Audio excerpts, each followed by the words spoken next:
Should I move my steering wheel down so that way it's like less out of your guys' face? Like, is this like too much? Like, is she showing too much? I'm gonna break my car. Oh, what did I do? There you guys go. Look. It's less steering wheel for you. Imagine me driving like this. Maybe people do drive with it this low. What if I'm driving with it like this and that's just not how people do it?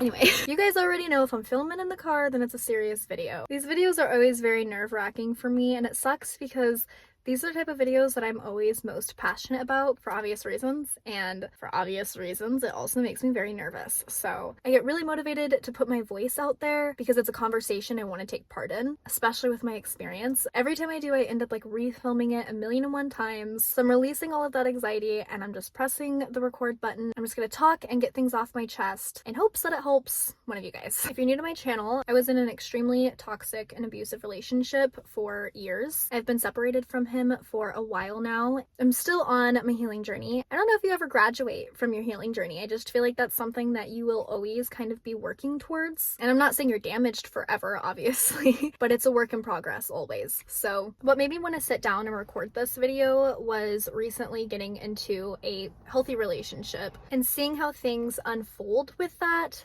with my brain being rewired. Before dating anybody, it is extremely important to mend that relationship with yourself first, especially because at the end of the day, that is the relationship that was probably most damaged. Be patient with yourself. Know that you will probably have setbacks in your healing journey. You're gonna have days where you sit and question if you've healed at all or made any progress, and you'll probably have others where you feel completely healed and something brings it up or triggers it and you're now aware what you need to heal. Just be easy on yourself. A big thing that helped me was learning my attachment style and analyzing my patterns and why I allowed certain things in my life. My therapist opened my eyes up a lot on why attachment styles are so important. For me personally, my attachment style was a big contributor as to why I stayed so long and why it was so hard for me to leave, along with a lot of other factors. But I just think it's so important to better protect yourself for future relationships. To give you an example, a pattern that I have noticed is that I will idolize people a lot and put them on a pedestal where they don't really deserve to be on that pedestal. Knowing that I tend to do that allows me to ask those critical questions in a new relationship. That way I don't gloss over any red flags. Having that therapist too as an unbiased support system with the obvious psychology education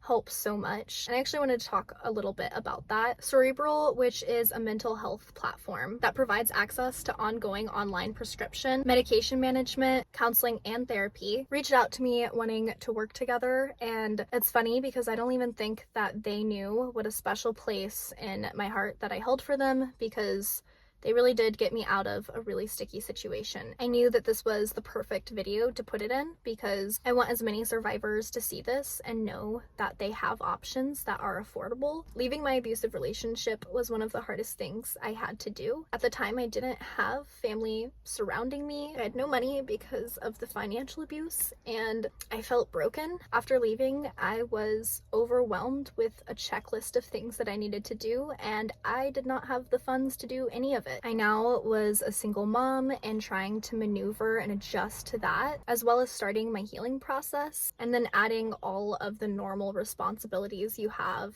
as a parent. It is overwhelming and it led me to a really dark place, and that's almost even harder trying to climb out of. So I can't be more thankful that Cerebral is a thing. I was able to get the therapy that I so desperately needed. I just remember feeling really defeated because I didn't know where to start first, especially because I felt that my mental health was making me backtrack any of the progress that I made. So when I was finally able to get therapy, and so fast too, it helped so much. They help a multitude of things. So even if this isn't something that you can relate to, they help with anxiety, depression, insomnia, and other conditions for a flat monthly rate. I got my treatment for ADHD through them as well, but I will say most of my time using Cerebral was for my PTSD. I also want to note that treatment for ADHD, bipolar, and PTSD are available in certain states, so you just have to check. back. It helped so much that I was able to do all of this from the comfort of my home. Again, like I said, I didn't have much support out here for childcare, and I definitely didn't have the motivation to even leave my house because I was severely depressed. You could even message your care team at any time, so when you are having those extremely rough days, your support is still there for you. And in most cases, you could see a prescribing provider fast. It took me less than 20 minutes with their instant live visits, which again is available in certain states. They design it for long-term treatment, and your therapist and doctor communicate together about what the best plan is for you. And the big thing is you don't need any insurance. That was me. And that's also why other options for me were just too expensive, because it was all out of pocket. And making it this accessible is just so cool and a big move for mental health. I just felt extremely supported. They also have you take an assessment to kind of get an idea of what you're struggling with, and don't get fooled by the word assessment. I promise you it is really easy. And Cerebral offers 3 plans. They have medication plus care counseling, medication plus therapy, and therapy. And it is a mobile app that you could get on Google Play or the App Store, which obviously makes for easy access. So yeah, I cannot recommend them enough. And if you'd like to take the next step in working on your mental health, click the link in my description to start your questionnaire and get connected with a provider right away. Your first month starts at only $30. So now that we've got therapy for everyone, let's talk about dating after an abusive relationship. So something I cannot stress enough when getting into a new relationship after being in an abusive one is having that open communication with your new partner, especially about domestic violence, what you've been through, and what your triggers are. And I know open communication can be a little rough for people that have gone through abusive relationships, but this will only serve you better. And it's also a constant conversation in my relationship because I am still learning what some of my triggers are. When I had my first PTSD seizure, I had no idea that what did trigger me was even a trigger until it happened. And a lot of that has to do with my brain blocking out a lot. I also like talking about a safety plan of what to do and what best helps me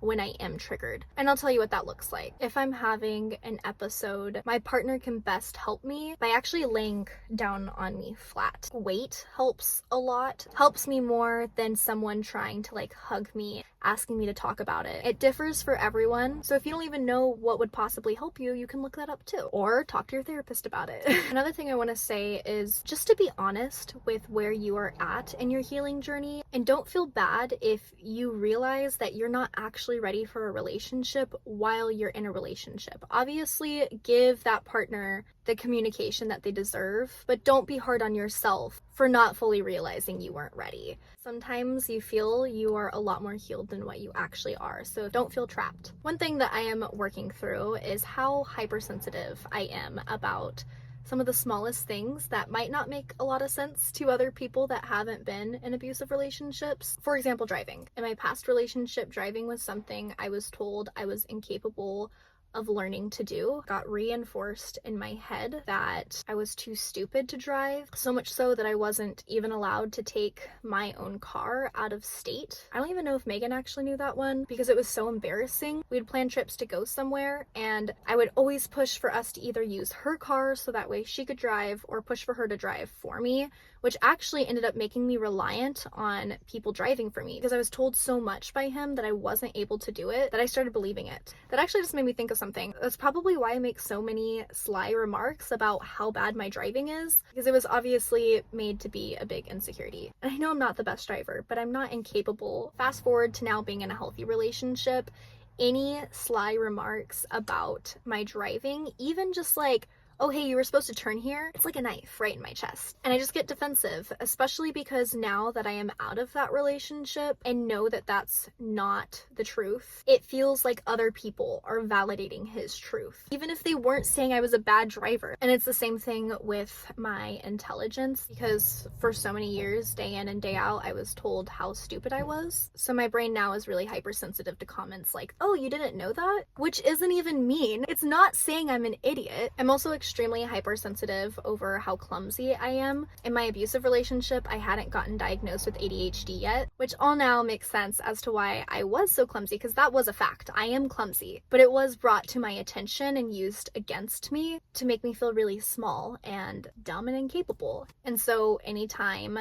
I am clumsy or mess up, I'm extremely hard on myself. It's just so stupid because, for one, humans are clumsy. Humans make mistakes. That's okay. And two, I have ADHD, so me being clumsy is just more likely. But it's crazy because even though I know that, it's like my brain doesn't know that all the time. Another thing I find myself doing is over-explaining a lot. This was actually brought to my attention by my partner, and there's a lot of reasons for this. The main one being that I'm subconsciously trying to avoid conflict at all costs, because conflict to me used to be very unpredictable with how it was going to play out and very reactive. So anytime I sense that, I begin over explaining. And while it's good to have the communication with your partner of like explaining whatever's going on, you shouldn't be using all of your energy sources and feeling panicked while doing so. So recently I went to the club with some of my friends, which I was never even allowed to step foot in a club, let alone go out with the girls and go drink. Already it was new territory, and I talked to my partner about it, and they were obviously okay with that because